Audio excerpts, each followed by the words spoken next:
লোকালয়ে সাত সকালে একটি বুনো হাতির দাপিয়ে বেড়ানো ঘিরে চাঞ্চল্য শিলিগুড়িতে। শনিবার সকালবেলা ফুলবাড়ি 1 ও 2 নম্বর গ্রাম পঞ্চায়েতের বিভিন্ন এলাকায় হাতি দেখতে পেয়ে চাঞ্চল্য ছড়ায়।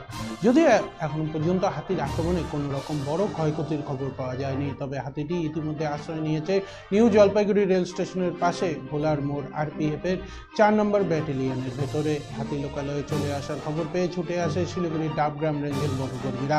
তারা ইতিমধ্যে হাতিটিকে নজরে রাখতে শুরু করেছে। স্থানীয় বন দপ্তরের অনুমান, হাতিটি বৈকুণ্ঠপুর জঙ্গল থেকে লোকালয়ে চলে এসেছে।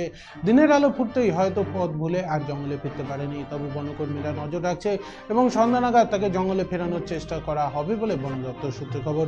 ইতিমধ্যে লোকালয়ে বুনো হাতি চলে আসার খবর শুনে প্রচুর মানুষ রাস্তায় বেরিয়ে পড়েন হাতি দেখতে। এই খবর লেখা পর্যন্ত হাতিটি রয়েছে আরপিএফ এর 4 নম্বর ব্যাটালিয়নের ভেতরে।